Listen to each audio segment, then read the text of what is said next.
Hello and welcome back to the NBA DFS Slate Breakdown for Monday, February 3rd. We're back. We got a big 10-game slate to go over, and we will do that now. I'm your host, Tyler Wiemann, at FlatTyler83 on your DFS sites and Twitter. Now, come join us at LineStar. $39.99 per month gets you access to all we do, all the props, all the DFS. You get it all, one low price. Now, let's dig in. All right, so we got 10 games FanDuel, 8 games on Draftkings. The last 2 games aren't there, and we will dig straight in now. Highest owned point guard, Jose Alvarado, 31% owned. There is no DeJounte Murray, and with him leaving early, he played big-time minutes in that last game. I would expect he plays big-time minutes again, and he's right around 1 fantasy point per minute, so no surprise at 4,800. He's popping up in a lot of people's player pools. Keon Ellis, 4,400, 23% owned. He should slide back into the starting lineup here. His last run as a starter was pretty good. Couple 30s, a 41, mid-20s. And he should play solid minutes, as it is probably unlikely that Levine is ready to go for Sacramento yet, but there is no De'Aaron Fox, and that's the big boost there. So he should be starting, should have some usage, and I don't mind some Keon Ellis at 4,400. SGA, 11.6K. There's a lot of value on this slate, so you can easily get up to SGA, and there is no Jalen Williams, so his ceiling is much higher, and the chance of him getting 60 is higher. The issue I have with going this way, 80 for him is hard to hit. Guys like Jokic and Wemby are not too much more expensive, or not more expensive, and can hit those a little bit easier. So that is my only worry about going SGA over the other guys. You're going to need your big time guy to really go nuts. Now, getting into some pivots. Tyrese Halliburton, 8,800. He's been hot lately, been around 50 a couple times, has had a 70-point game. While I don't expect that tonight, he is in a very favorable matchup and should play solid minutes. I don't mind firing up some Halliburton. Chris Paul, 6,200. It's going to be interesting to see how Chris Paul works the Spurs moving forward. However, this is a spot where I do not expect that Fox will be active. And so Chris Paul has that 40 point upside at 6,200 and regularly in the 30s. So, you got a spot where pretty safe for 5K with 7, 8K upside on it. I don't mind some Chris Paul. Dyson Daniels, 7,500. Look, his price point is up there, but he has a 50 and a 40 versus Detroit. I think this is a really good spot for him. He's going to be on Cade probably a ton, and then on the offensive side, it's a nice matchup for him. So there is some upside in the steals department and on offense. They're also still without, quite a few guys. So Atlanta is a nice one to target. Malik Monk, it's no Fox. I'm all about Monk today. I think his ceiling without Fox is just way higher. He's going low owned, and it's a good matchup versus the Timberwolves, who might be without quite a few people.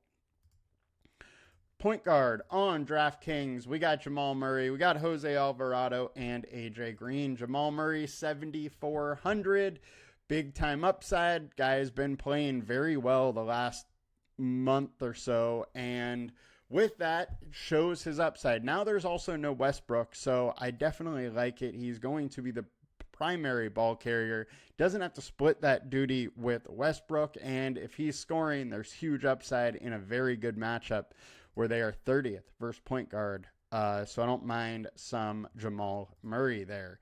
AJ Green, 3,300. I would expect him to pick up some minutes with no Giannis, and Lillard is questionable. Portis, I believe, is doubtful.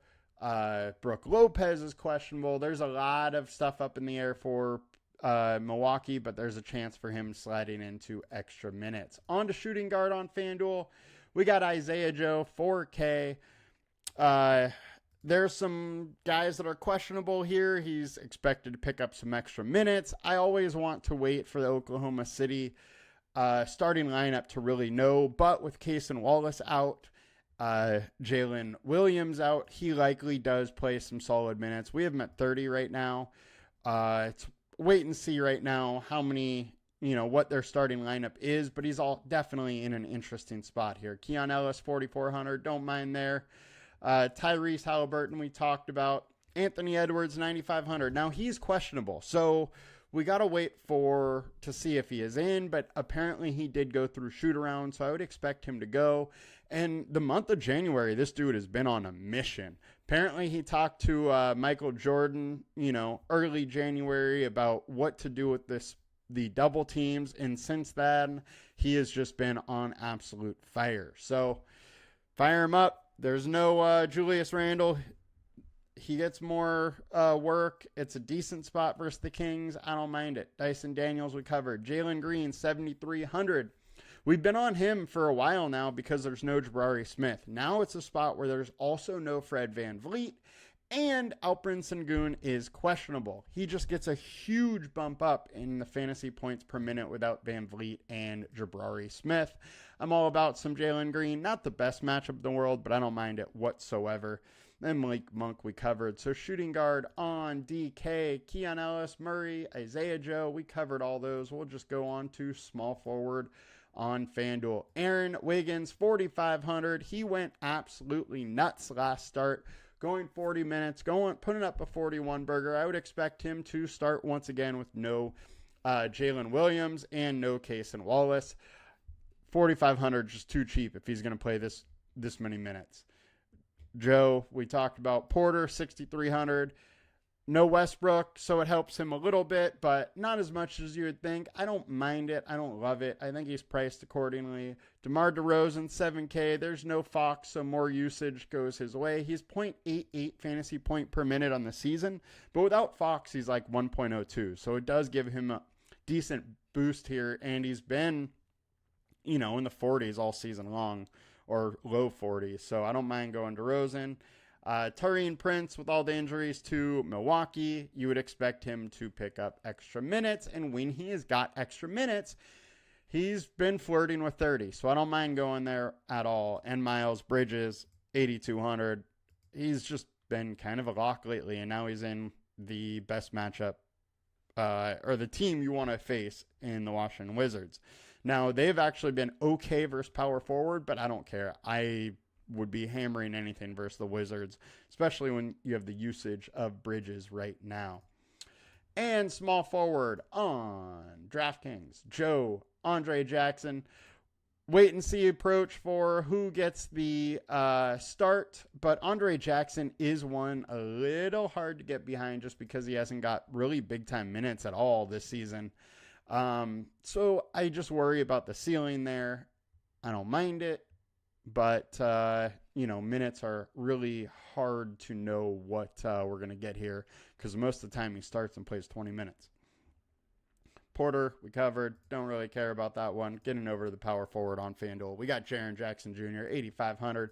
There is, Ja Morant is questionable if he is out. Huge boost for Jaren Jackson, but it's also against the Spurs, so his shot blocking is going to be needed. However, he struggled versus the Spurs this year, last year, and I don't think that changes in this spot. Don't really love Jaren Jackson. However, Desmond Bane is also out, so that does help him a bit. I don't mind going there, but I don't mind getting off it. Precious Achiuwa, 4,800. No OG and Anunoby, so likely he's starting at power forward. He could come off the bench, though, too, and in that situation, I would still expect him to play decent minutes. I'm fine with going some Precious. John Collins, 6,500. He is back up to 30 minutes. Played 28 versus Minnesota, 33 versus Orlando, and now he's in a very good spot versus the Pacers. Don't mind going to John Collins. Big time upside as we've seen him put up 50 burgers multiple times this season.